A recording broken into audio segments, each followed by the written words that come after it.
Good morning students. இப்போ ஒரு important 5 mark இதுதான் நான் உனக்கு 1 பேஜில் ஜெராக்ஸ் கொடுத்தேன். ஸோ அதோட ஃபார்முலாஸ் மட்டும் பார்ப்போம்.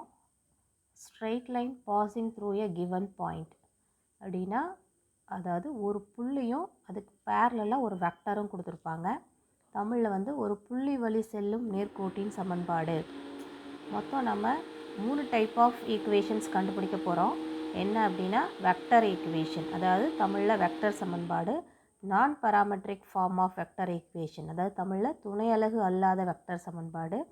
மூணாவது கார்ட்டீசியன் ஈக்குவேஷன். இது 3 கண்டுபிடிப்போம். இதில் ஒரே ஒரு பாயிண்ட் கொடுத்துருப்பாங்க, ஒரு வெக்டர் கொடுத்துருப்பாங்க, இணையான வெக்டர்னு கொடுத்துருப்பாங்க. இது டைப் 1. அடுத்து டைப் 2 பாரு. மேலே ஒரு புள்ளி கொடுத்துருந்தாங்க, இங்கே 2 புள்ளி வழி செல்லும் நேர்கோட்டின் சமன்பாடுன்னு 2 பாயிண்ட்ஸ் கொடுத்துருப்பாங்க. இங்கிலீஷில் ஸ்ட்ரெயிட் லைன் பாசிங் த்ரூ எ கிவன் 2 கிவன் பாயிண்ட்ஸ் அப்படின்னு ஏபின்னு 2 பாயிண்ட் கொடுத்துருப்பாங்க. இதுக்கும் வெக்டர் ஈக்குவேஷன் பாரு. நான் பராமெட்ரிக் ஈக்குவேஷன், கார்ட்டீசியன் ஈக்குவேஷன். அதே மாதிரி தமிழில் வெக்டர் சமன்பாடு, துணை அலகு அல்லாத வெக்டர் சமன்பாடு, கார்ட்டீசியன் சமன்பாடு.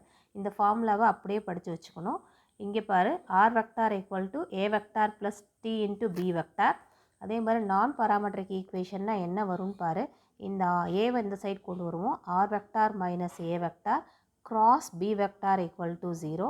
கார்ட்டீசியன் ஈக்குவேஷனாவே நமக்கு தெரியும், எக்ஸ் ஒய் தான் இருக்கும். அப்போ X minus X one by B one, Y minus Y one by B two, Z minus Z one by பி3. இது ஒரு பாயிண்ட்டும் ஒரு புள்ளியும் அதுக்கு இணையான வெக்டார் கொடுத்துருந்தா. அதே மாதிரி 2 புள்ளி கொடுத்துருந்தாங்கன்னா ஃபார்முலா எப்படி சேஞ்ச் ஆகுதுன்னு பாரு. இங்கே ஃபஸ்ட்டு டேர்மில் எந்த சேஞ்சஸ் இல்லை, ஏ வெக்டார் ப்ளஸ் டி இன்ட்டு அங்கே பி வெக்டார், இங்கே B vector minus A vector.